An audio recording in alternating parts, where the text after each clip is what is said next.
The Andy Pollin Show.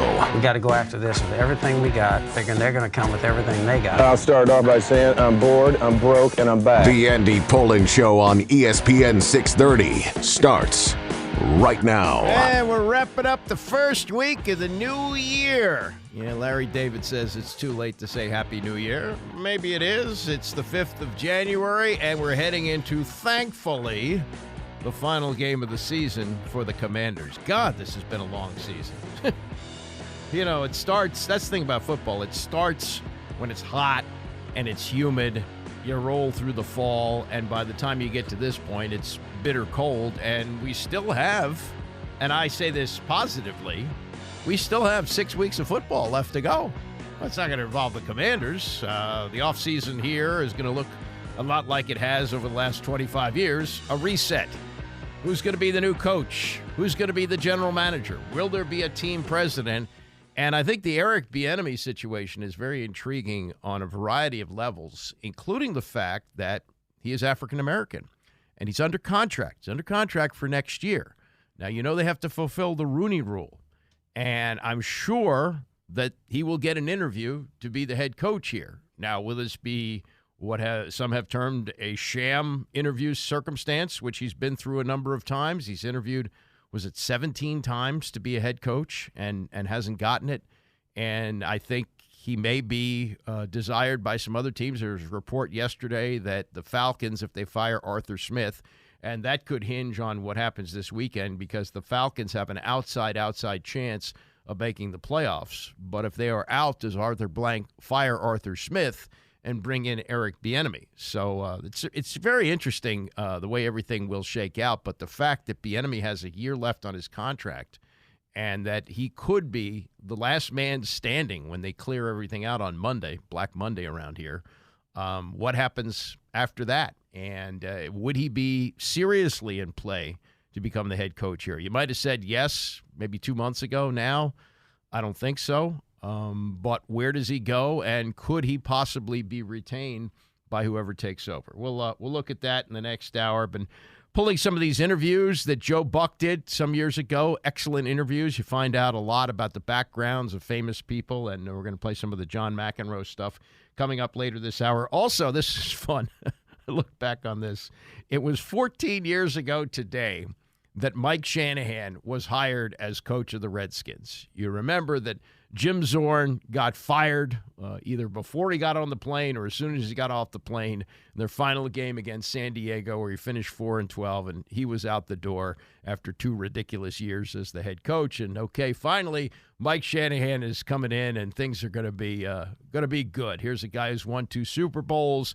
He knows what he's doing. He's going to have complete control of the organization.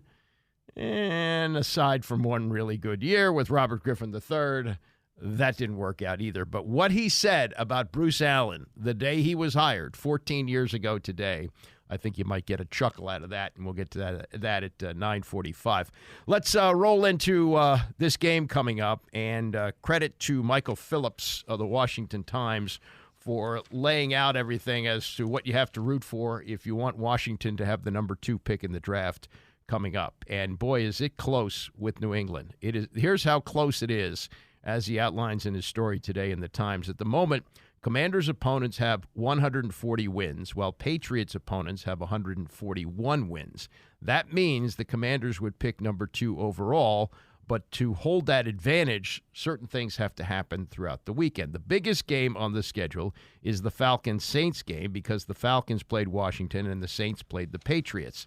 That outcome will provide a double boost to one of those 2 tanking teams. So if you're Washington, you want New Orleans to win.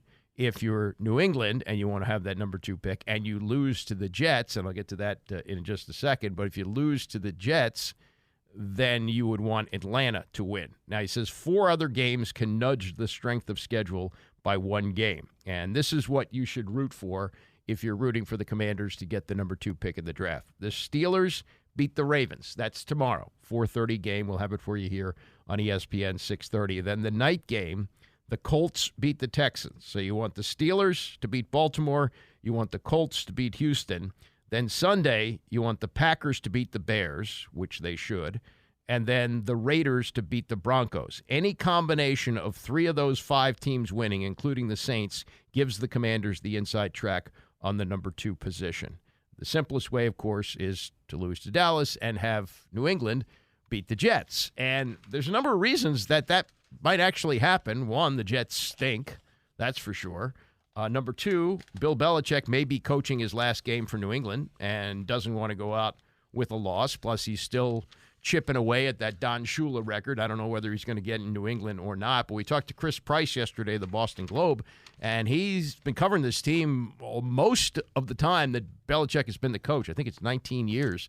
And from what he's observed, he believes that Belichick is bound and determined to win this game, and the hell with the draft pick.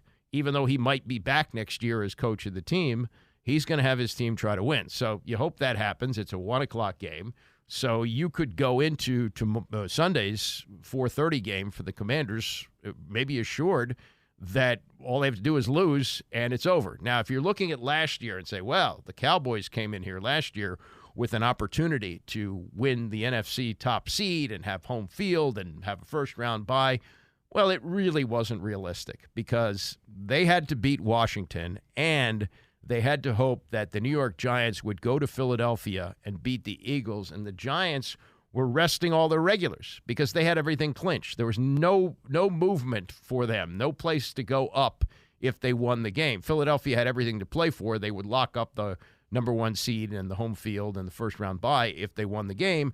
And I think the Cowboys came into this game knowing, there's no way that Philadelphia is going to lose that game.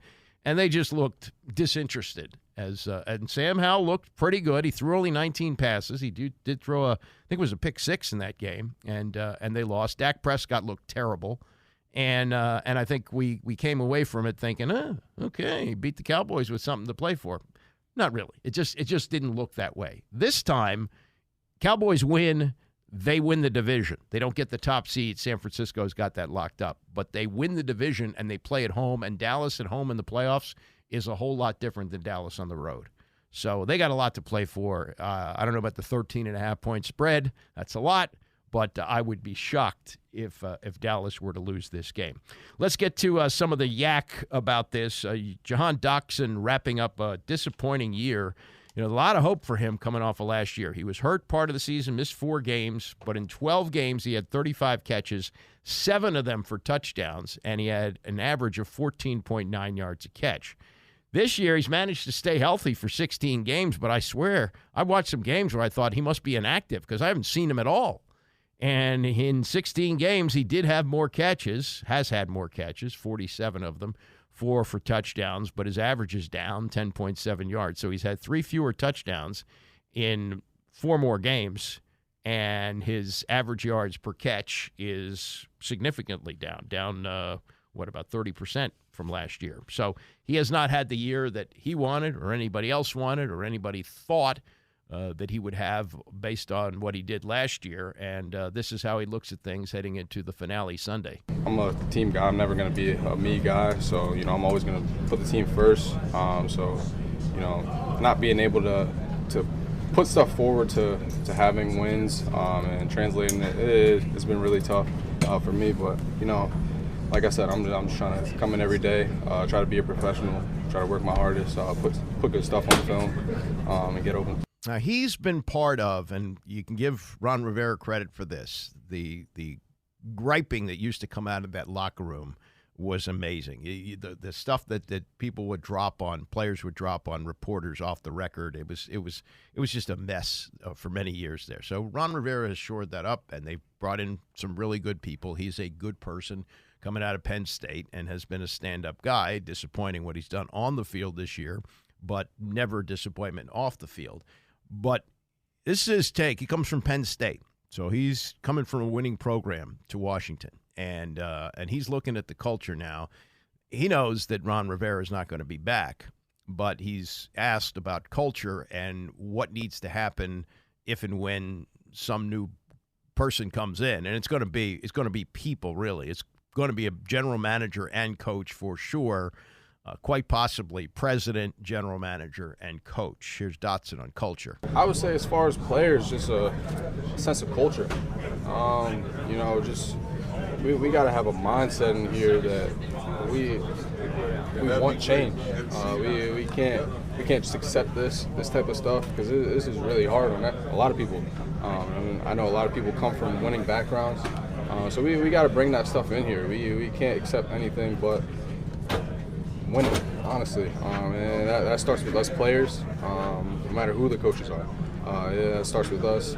We got to bring our best foot and make sure that we go out every Sunday and bring it. When you say culture, is that on the players or do the coaches feed into that? I feel like it's everyone, but I feel like the best teams that you see in any sport are player-led. Your captains, they step up, and everyone really follows. Because when you're surrounded by guys who are hungry and want to win, it trickles down. It's a domino effect. So I feel like that's where we can start. Let me suggest to you the Baltimore Ravens, who had 7. Winning teams get more players on the Pro Bowl. I get that, but 7 players on the Pro Bowl from the Baltimore Ravens. Lamar Jackson, linebacker Roquan Smith, safety Kyle Hamilton, defensive tackle Justin Mandebuke, center Tyler Linderbaum, linebacker Patrick Queen, and, of course, kicker Justin Tucker, maybe the best to ever do it. For Hamilton, Mandebuke, and Queen and Linderbaum, they're all in for the first time. All those players drafted by Eric DeCosta.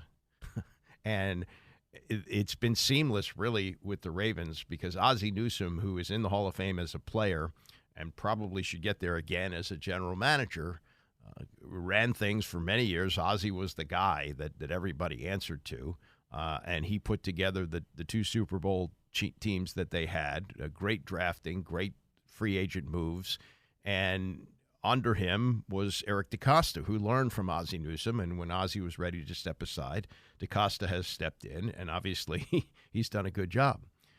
The 34 players that were drafted over the last 4 years under the coach-centric operation of Ron Rivera, of those 34, 1 Pro Bowl appearance.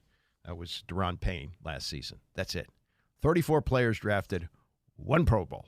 It's not to say that some of them, a few of them, might wind up being Pro Bowl players at some point in their career. But just complete disaster roster building by Ron Rivera. You noticed in the last year or so he stopped talking about that. He used to use the term pretty loosely. Oh, roster building. We're roster building. Well, they were a disaster roster building. They could not get that done. And so here we are as we head down the home stretch, really the home stretch, the bitter end here.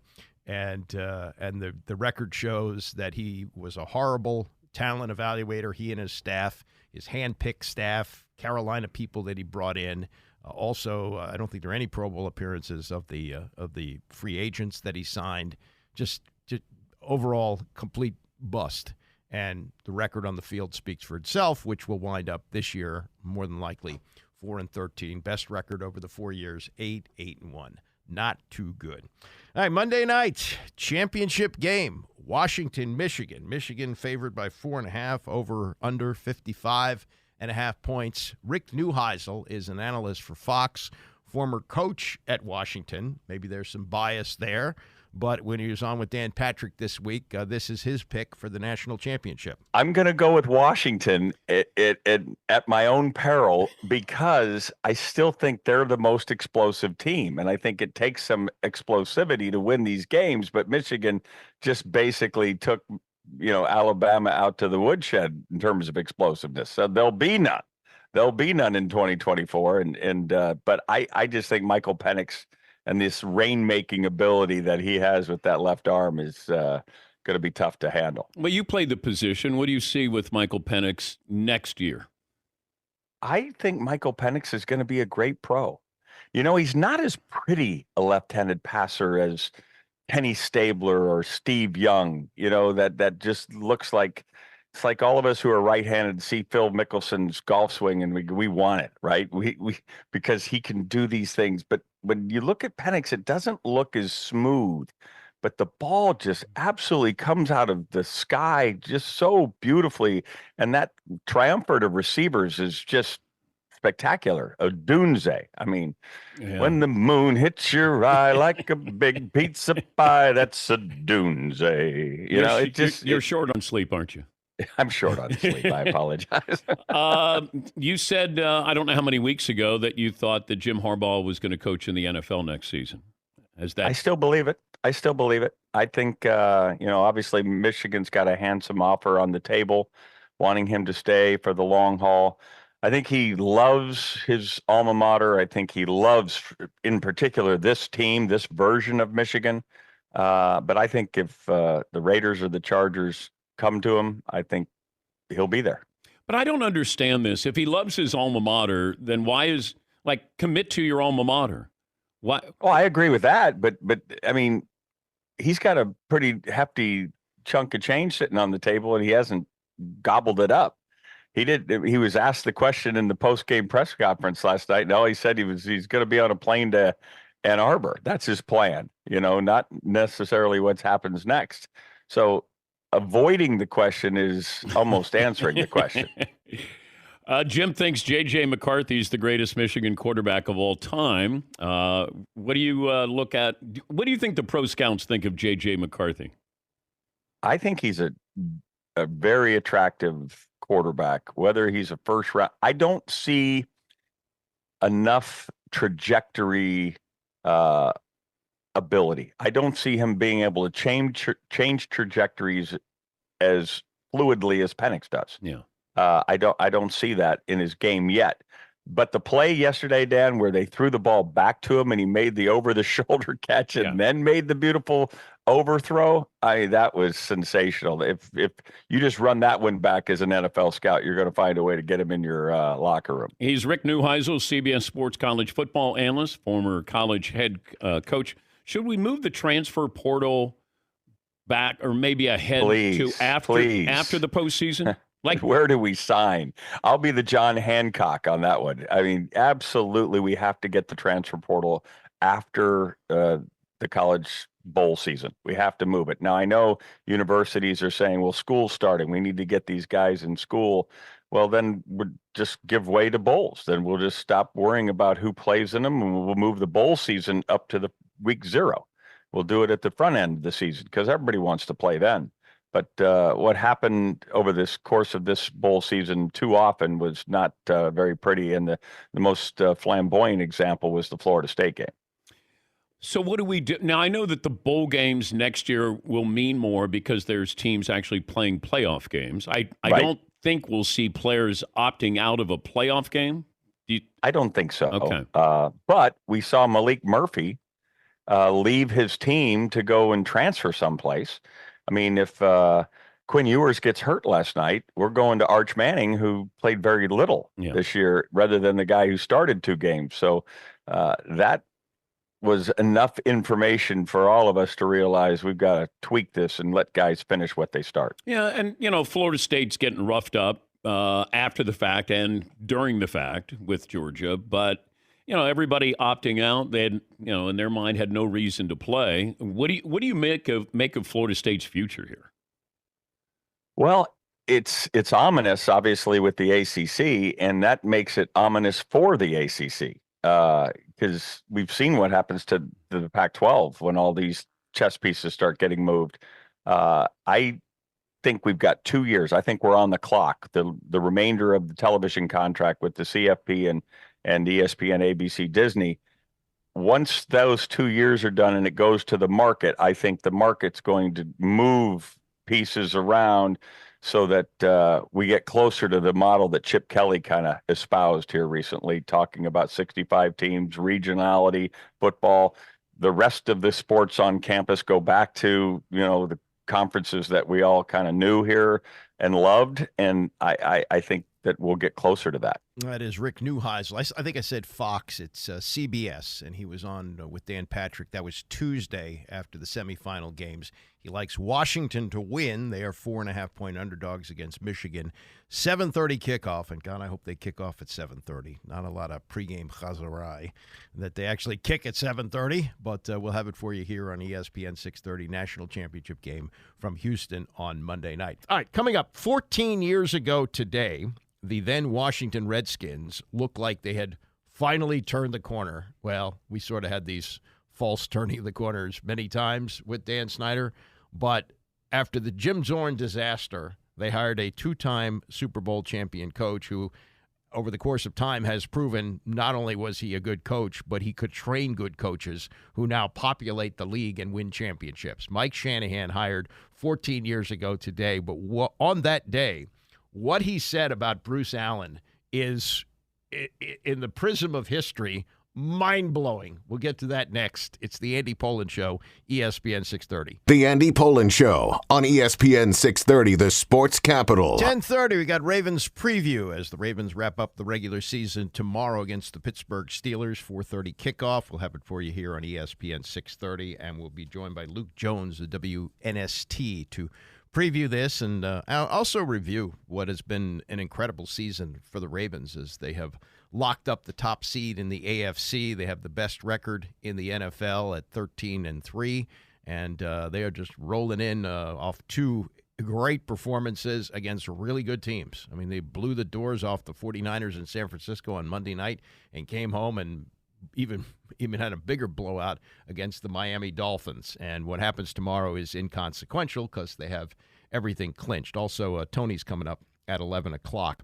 So as we look at this Washington football team, as we are now in January, it's like many Januaries of the last 31 years. They're looking for a head coach.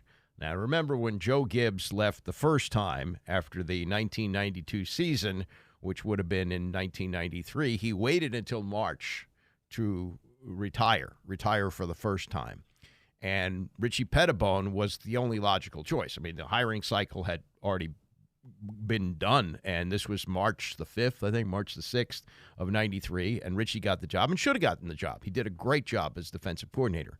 Unfortunately, didn't work out, and Richie was fired after a 4-12 season.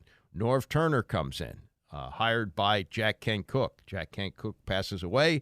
Team is bought by Dan Snyder. Keeps him on for the 1999 season. Norv wins the division, and he comes back for the 2000 season, 7-6. He's fired, and we're off to the races during the Snyder years. Terry Robisky takes over for the last three. They go to Marty Schottenheimer for a year. Dan doesn't like the fact that Marty told him to stand in a corner and not interfere. So that was the end of Marty. So he's gone after 1 year. After Marty Schottenheimer, he hires Steve Spurrier, a guy he always wanted to hire. Steve Spurrier stays on the job for 2 years, realizes pro football is not for him, and he leaves. And then in the greatest move of Snyder's run as owner, he brings back Joe Gibbs, which gives you 4 years of peace. They wait for the Giants to win the Super Bowl so they could hire Steve Spagnuolo. Spagnuolo goes in for the interview, realizes that Danny and his boy Vinny are clowns, doesn't take the job, stays with the Giants, and they turn to Jim Zorn, who's a complete boob as a head coach, a disaster. He's fired after 2 years, the last year going 4-12. And finally, we get to this day in 2010, and we think, okay, Danny has finally learned his lesson. He's gotten the right guy. Mike Shanahan, who incredibly had been fired in Denver. He won 2 Super Bowls, but the years that followed didn't measure up to what Pat Bowlen wanted, so he fired him after the 2008 season, so he was out of football in 2009. In 2010, here comes Mike Shanahan to the rescue. And remember, before Jim Zorn got fired, with about 2 or 3 games to go in the 2009 season, Vinny Serrato was finally fired, and fired for good. He had been fired before, he'd been fired by Marty Schottenheimer. When Marty got fired after a year, they brought Vinny back. But that was the end of Vinny late in the 2009 season. And so we hear now that Bruce Allen is going to be hired. And the reporting was that Bruce Allen was hired on the recommendation of Mike Shanahan. Like, Shanahan was going to have the final say, but you wanted to have an actual general manager in place, which was a good idea because Vinny had served that role and served it poorly. And so now you had adults in charge, right? Well, given what has happened with the Bruce Allen story in the last 14 years, I don't think you can help but chuckle hearing Mike Shanahan talking to reporters at his introductory news conference 14 years ago today about Bruce Allen. Here we go. It was reported that I had fun to say. And, yeah, I do have fun to say, but I never use it in Denver. And what I'm looking for is putting the strongest staff I can together. And that's why people talk about Bruce. I was so excited to get Bruce because I've watched him operate. When he was with the Raiders as executive of the year, when he was in Tampa Bay, I just watched him. As an agent, as a lawyer, as a guy that's in charge of the cap, and I said, hey, this guy, I can't believe he's on the street. And so when you get a guy like that, you say, hey, let's gobble him up. But I think you'll find that it's a team. The only way you win championships is you get the best at every position. I don't care if it's secretaries, I don't care if it's offense, defense, special team. We're going to get the best people at every possible position, even outside the program, to do what we need to do to get this thing where it's been. Bruce Allen, I can't believe he's on the street. We have to gobble him up. Shanahan had one great year, 2012 with RG3, 2013, bottomed out 3-13. He was fired. Bruce Allen stayed. We saw Bruce Allen stay long enough to say the culture is damn good before he got fired at the end of that season. And, oh, God, the stories that come out of his run here. And it's just, 14 years ago is a long time ago in some regards. In others, it's a very short time ago. But given all that unfolded with Bruce Allen, that comment is he's out on the street. We got to gobble him up. Oh, God. Oh, man. Oh, man. One other story. This sort of relates. Bruce Allen is involved in this.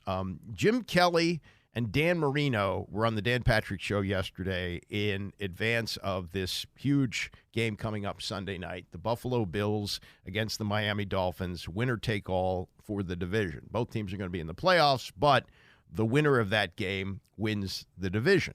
So it was pretty cool to have these two Hall of Fame quarterbacks on there. Between them, 5 Super Bowls, but they were 0-5. Marino lost the one that he was in, and, of course, Kelly had the 4 straight Super Bowls with the Bills that they didn't win. But how they started their careers, and they were both in that 1983 draft, that amazing 83 draft where you had, 4 Hall of Fame quarterbacks, 3 Hall of Famers, John Elway. It's at least those 2 and Elway and maybe one more in there.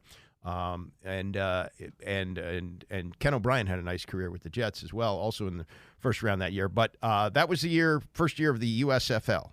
And Dan Marino got drafted by the LA Express, who a year later did dole out some money for Steve Young, a lot of money, like $40 million.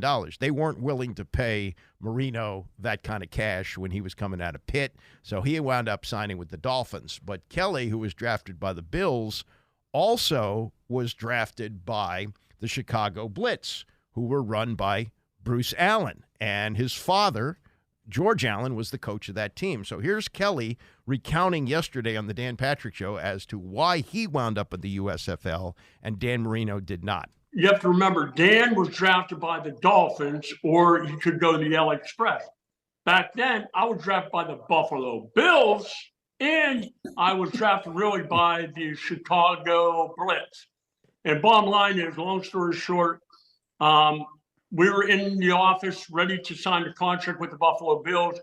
And Bruce Allen, who was, I think, the general manager at the time, called the Bills office. And he got the secretary to interrupt our meeting. And he went out, my agent went out and talked to Bruce.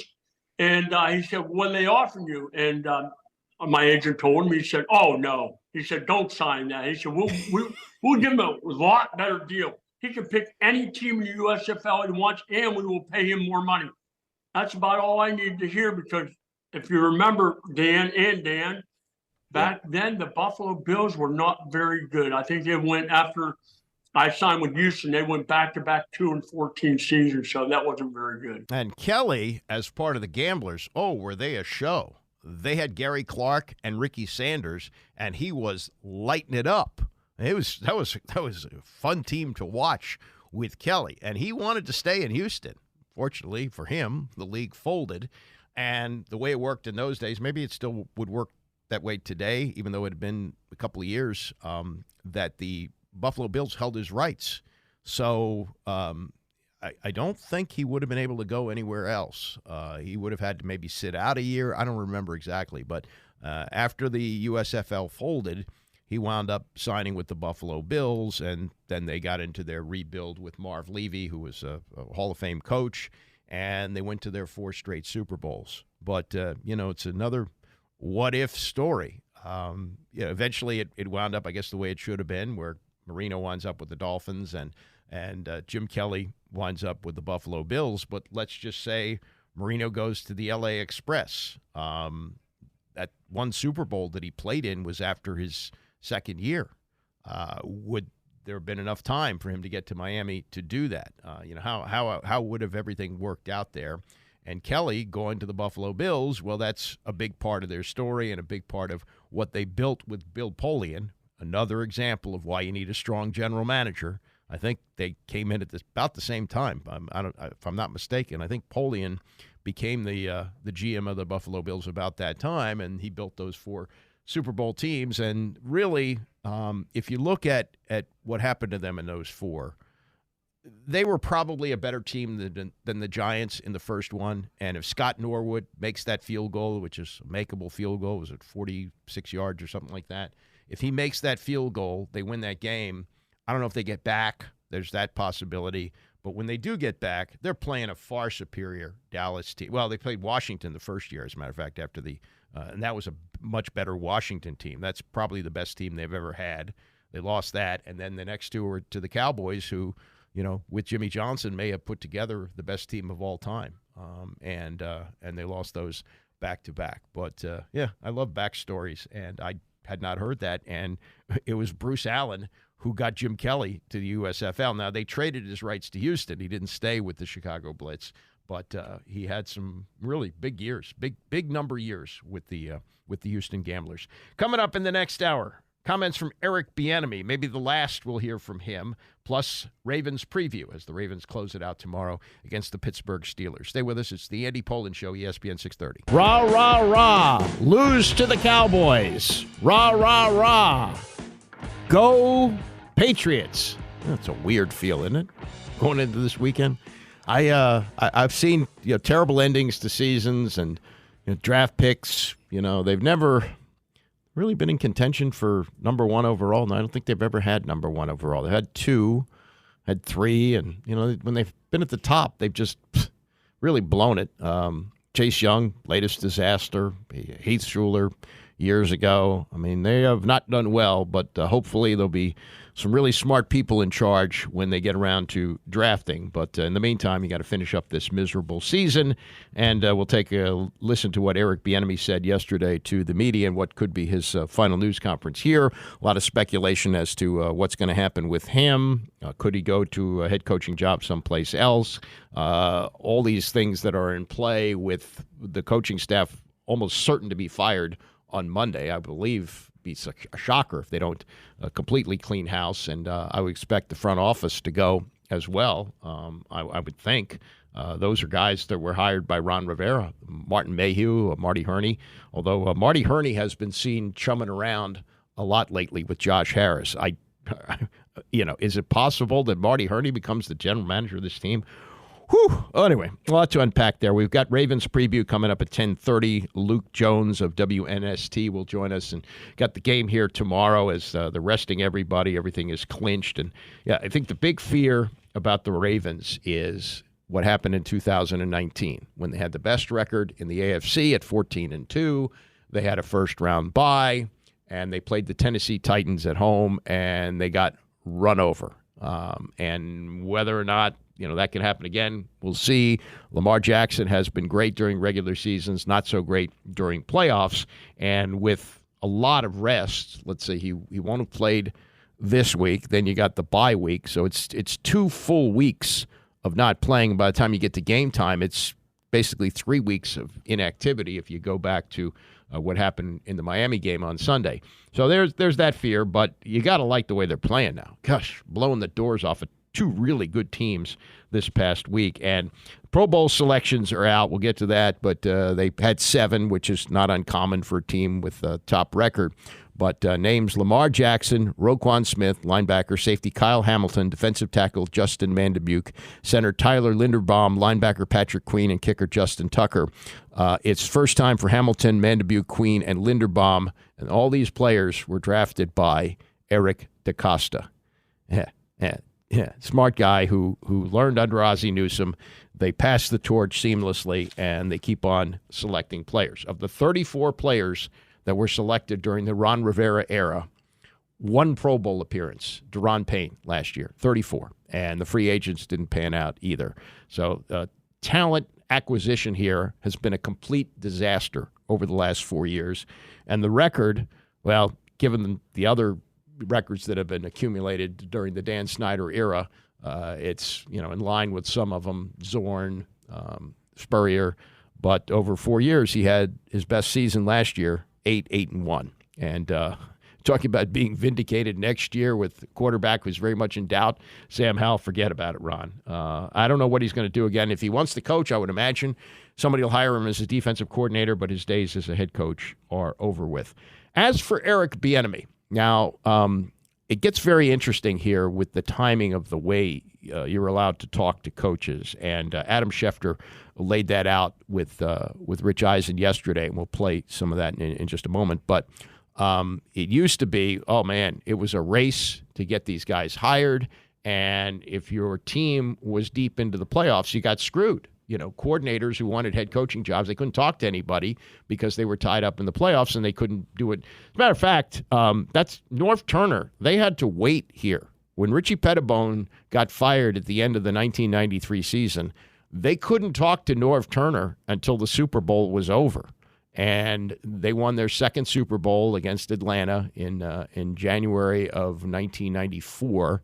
And they had to wait until that was over to bring him in. Now, they knew they wanted him, and even when Washington played its second-to-last game of the year in Dallas, Charlie Casserly, the general manager, was seen chatting it up with Norv before the game, and his name had been out there for a while. I remember we even did an interview with Norv while the Cowboys were in the playoffs, and we asked him, do you want the Washington job? He said, yeah, but he wasn't allowed to talk to him.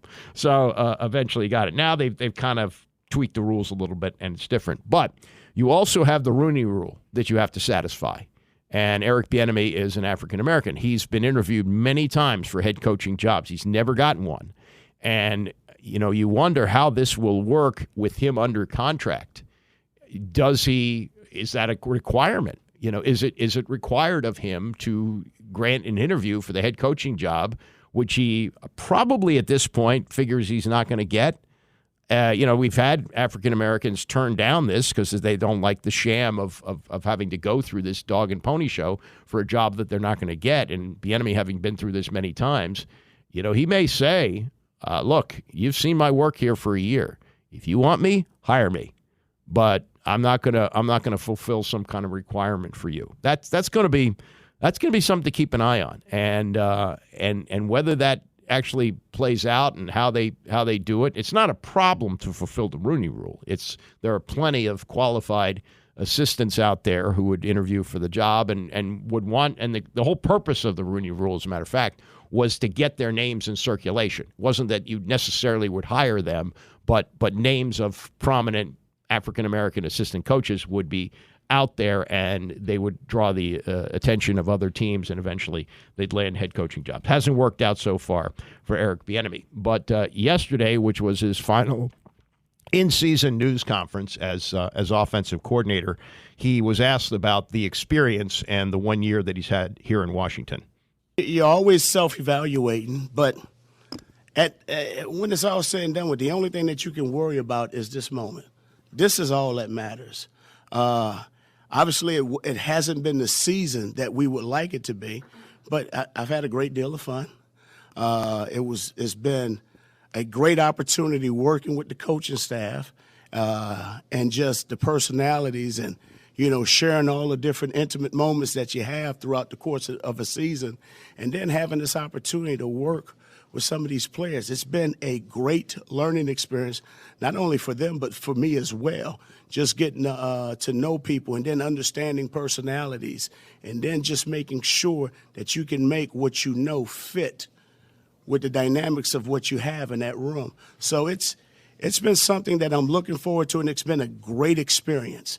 And so I want to use everything that I've learned this year, the good, the bad, and the indifferent, to move forward in a positive light. Well, it's quite a contrast of what he's been used to, making Super Bowls on a regular basis with the best quarterback in the league, as opposed to coming to the worst franchise in the league and maybe developing a quarterback, but certainly a quarterback who has a long way to go, which brings us to Sam Howell. And the other day, Ron Rivera went through this long thing about, how important it is to find a quarterback. And he said, if you find one, you're in the right spot. And if you don't succeed there, that's on you. And he even went so far as to say, if Alex Smith doesn't get hurt, Jay Gruden's still coaching and he's not here. Maybe. This is Bieniemy on that same subject, the quarterback, and how hard it is to find one when he had an embarrassment of riches in Kansas City, where Alex Smith turned the keys over to Patrick Mahomes. That position is the most praised. It's the most scrutinized. It's probably the most powerful position in this industry. And so you just want to make sure that you got the right person in the building. But on top of that, you also have to understand that it takes time. Nobody's going to come in here and set the world on fire, their first year. It generally doesn't happen like that. You have to go through some rough patches, whether that's sitting on the bench and watching from a veteran or getting baptized by fire and playing. So there's a lot that goes into it. But the thing that I do appreciate is just having this opportunity to watch Sam go through it, okay? And then also having that opportunity to have a Jacoby Brissett in the building, who's a veteran, proven player who's not only a heck of a person, he's an outstanding quarterback, but also, too, he's one of Sam's biggest advocates. And so when you have that chemistry and you have the dynamics of the people that we have in that room, it makes it, not only is it a challenge, but it makes it fun. And it keeps you on your toes because you have to remain creative. You got to make sure that you're staying on top of film, staying on top of, the new concepts. So you're keeping those guys enthused about learning and just advancing in this industry. All right. So that's he's long-winded on a lot of these things, but that's about the quarterback development and basically confirming what Ron Rivera says, that you got to find one, and if you find one, you're in good shape. This is what Steve Spurrier would call 50-50 hindsight. In developing Sam Howell this year, he had more passing attempts than any quarterback in the league except Patrick Mahomes through 16 games. Mahomes, 597. Howell, through 16 games, 585. That's 36.5 attempts per game on average. That's a lot of passing, and he's had 61 sacks. What has he had? 9 interceptions last 6 games. So he's, you throw a young quarterback in like that. They used to talk about running the ball, and frankly, for this year, they really underutilized Brian Robinson. I don't think he got enough carries. This was a pass-happy offense, and you can see where he's been used to coaching with Patrick Mahomes. Yeah, sure, Mahomes, you can drop him back that much.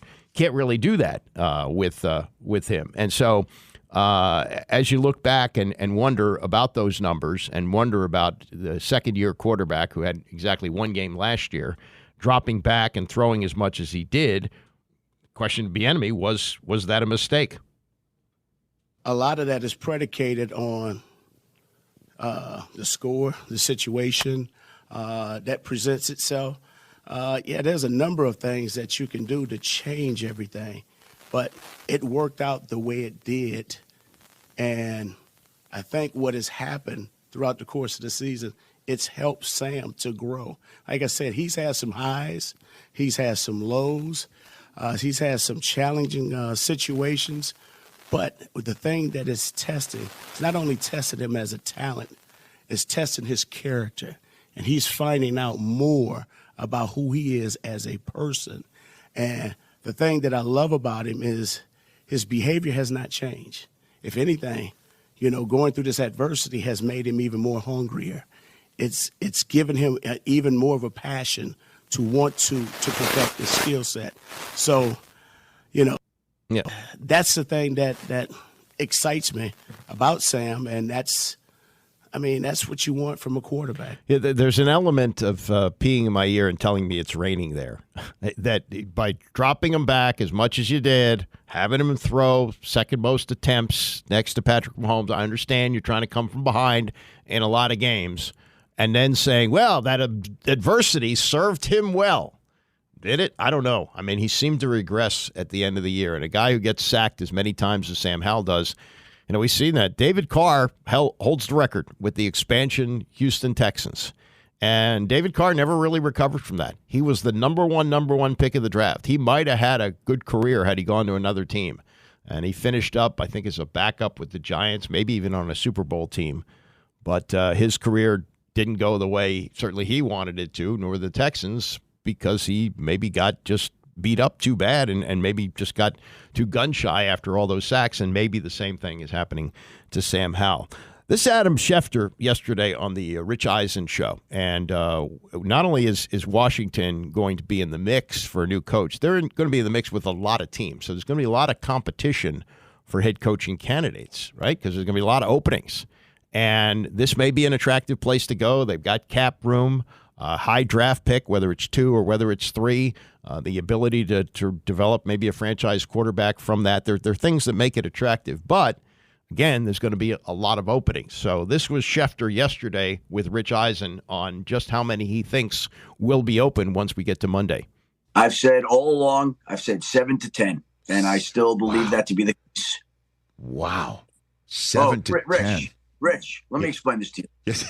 The NFL has averaged on go back to the start of the century, 6.8 head coaching changes per year. 6.8. We got 5 last year. It almost never happens that you get a low number below the median average in back-to-back years. Could it happen? It could. But if you go back and look, you almost always get 12 to 13 to 14 in a 2-year stretch. I'm playing the percentages and odds, and I could probably match it up as well, but we'll get, I believe, at a minimum 7. 7. Okay. So, and I think probably more. Okay. In the end. Wow, probably more. All right. Well, Commanders were obviously, unfortunately for Ron Rivera, and that's the problem with these conversations is you and I both know these people mostly, and it's tough to just talk about who's going to lose their job or not, but this is the National Football League.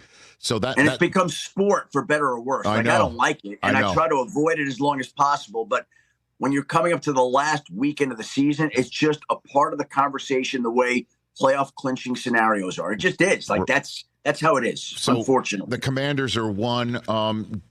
What's your latest reporting on the Patriots? What do you have for me there with that subject matter? I guess I would say that would be a potential other spot, of course, right? And Bill Belichick, I don't think is ready to retire. I think he wants to keep coaching. But I just think it's a situation where there's been speculation all year about this, right? Yeah. Right, Rick? Oh, yeah, sure. Yeah. I'm listening. Have you heard anybody stop it? No. Right. Neither have I. Well, that is definitely an indication. So the question is, though, is that maybe it's not stopped because there's a negotiation that's happening behind the scenes, or there could be a coming of the mind where Bill gives up some form of grocery shopping, since that's always that was the phrase from New England was where that phrase was born years ago for the other Bill. I mean, what do you got? No, you don't see that happening? No, listen, I think that at the end of the season, at some point, these two sides are going to meet and figure out what they want to do. And we'll see where it goes from there. I think, most people believe that somehow the question is, how do they figure out a way to dissolve the relationship? I think that's what most people believe. Now, we'll see what actually happens in a meeting, and anything can. They've been together a long time. We've known plenty of people who plan for their marriage to break up only to stay together and try to make it work. So there is a question and some suspense and drama about how it ultimately will be handled. But I think we're in a situation in the end where these two sides have been together for a long time. And it just feels like it feels like everybody wants to try something new. And then, we'll see if that turns out to be the case. And then how long do you think this plays out? Because there's been some changes, right? In when you can contact coaches on other teams in the playoffs, right? Like the league kind of wants this thing to not go so quickly and to make sure that these searches are exhaustive. How long do you see this stuff playing out into January? And obviously that's crucial when it comes to Michigan. If Jim is going to be, looking at his watch and saying, I got to make a decision right here. What do you think? Well, it actually works out because Jim's going to coach Monday night, and his season, one way or another, is going to be over at about midnight on Monday night. So at that point in time, if there's an NFL team that wants to go talk to him, he will be right there amongst the candidates. Now, yes, you're correct. The league is trying to slow down these searches and make teams take more time than ever. And they're going to have to, because they're not allowed to interview the candidates until after the divisional playoff weekend. So whereas we used to see this rush where it was crazy, I never understood it, where you're interviewing coordinators as they're getting ready for a wild card game on a short week. Like, how does that even happen? It's crazy. The league has slowed it down, and none of these interviews are going to take place till after the divisional playoffs. So it used to be, we've done this a long time, but it used to be, I would say, leading up to the divisional playoff round, we would get the first hire and then another hire. And then by the time that round rolled around, most of the openings would be filled. And that's not going to happen this year. Like, they're doing their best to slow this down by another 7 to 10 days. And so there's time for everybody. There's no rush on anything. And that means that when the season ends, whether the Kraft family and Belichick meet on Monday or Tuesday or Wednesday next week or at the end of the week, it doesn't really matter, because there's time for everybody to do what they need to do in a thoughtful, responsible manner. Okay, so there you go. The timeline is a little bit different, but still, you want to get a jump on things. Everybody's wondering, what time will Ron Rivera and his staff be fired on Monday? I think the cleanest thing to do is to do it early in the morning. Get it out of the way and get them on their way, and then you can really get down to business with your people and decide, who you're going to interview and who you want to look at and who's going to be the GM candidates and so forth and so on. Now, there are 3 open jobs right now, three jobs. And the way it worked, as I remember, because Ron Rivera got hired, he was introduced on January 2nd when Danny wished everybody a happy Thanksgiving. They could already get a jump on things. And I guess maybe you can't do that anymore, because in that regard, it might have made sense to fire Ron Rivera a couple of weeks ago. But they had Rivera ready to go by the time the regular season ended, and right after it was over, they introduced him. So you got 3 teams now. I'm sure they can at least look around and openly look around. They can't, I guess, formally interview anybody till after the divisional playoffs, where you got the Chargers and the Raiders with the openings, plus Carolina. And Carolina is the new Washington. And worse. It does seem even worse. As bad as it was with Danny, it does seem worse in Carolina, because you've got an openly meddling owner who's an embarrassment with the on-field product and off it, as he was just hit with a $300,000 fine for throwing a drink at a fan in Carolina. And as you look at the candidates and the top names that are being thrown around, who's taken the job?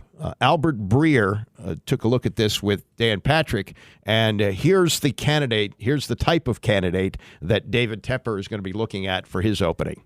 So I think these things are a function of a guy's options. Does a guy have a strong enough resume where he can wait for a year, right? Like Dan Quinn's waited a year twice. Does a guy have a strong enough resume where he can wait for a year and be assured that his stock is still going to be in good shape a year from now? Does a guy have multiple options so he can look at it and say, because I think if you look at whatever the list is of the coaching jobs, the Panthers, because of the ownership situation, are at the very bottom of it. This is like what Bill Parcells and Bill Belichick would tell all of their assistants, right? Which is, there's one thing that you cannot change no matter what you do. And that's the owner. That's the one thing, no matter what, remember that when you go and interview for this job. Belichick and Parcells would tell their assistants that. The one thing you cannot change is the owner. And right now, David Tepper's, and it's not just this incident in a vacuum. This incident confirmed what everybody thinks about him already. In a 3-second video, everything that's been rumored, everything that's been sort of stereotyped, whatever, about David Tepper. Like, he confirmed all of it in a 3-second video.